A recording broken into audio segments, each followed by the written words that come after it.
Oh, finally! I'm safe from that idiot that keeps just smacking me with his hammer. Uh-oh. I don't think so. It's London, innit?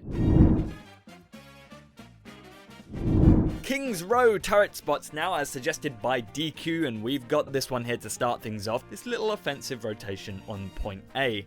You do need to coordinate with your team with this one so that you know when they're pushing through. So as they do push up towards the statue, you can place a turret on the right side of this light, just in front of that tree bush. And what this is going to do for you is shoot through these leaves onto the point, poking the front line as you drop down and apply pressure to them.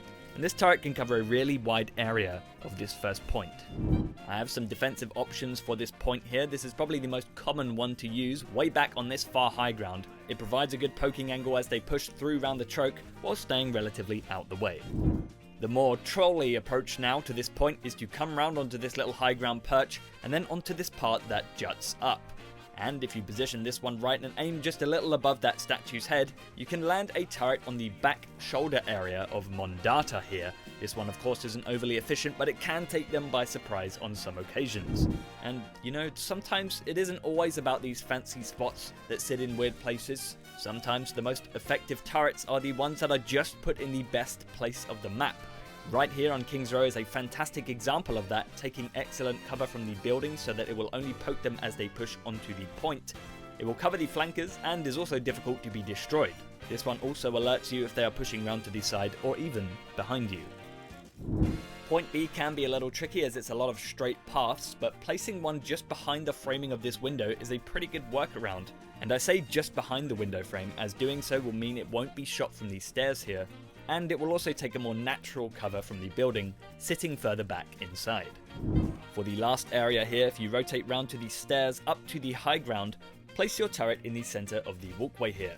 By placing it in the center, similar to the last spot, it takes better cover from the path and can also reach over to this flank route too, alerting you to that potential issue rather quickly. A rather peculiar but also effective offensive take on this area is as your team are about to push through, come outside the mega room and throw a turret so that it lands on top of these stairs from here. Now quickly rotate around to apply pressure to the front line with your team, and as you are doing so, this turret will work at the back line, either poking them down or diverting their gaze from the front line for just long enough for your team to get that advantage and even a pick or two. Two more now for the final point of this map, both defensive here, and this one is honestly one of my favorite spots on this map. I saw it in a video once and I didn't get it, you know, but then I actually tried it for myself in a few games, and then it was like a Danny DeVito realization moment mid-game. It's pretty nice at a pretty niche angle.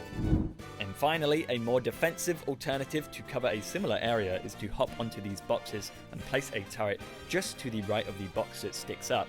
That way it takes cover from the box whilst being able to poke around it and shoot very nicely. But whoa, hold on just a sec. 2 sprays are hidden within the spots of this video. The first 3 people to comment the times in this video that these sprays shows up gets to suggest any video for me to make at all, and I will comply so long as I have the budget to do it, okay? I'm not going skydiving in Dubai.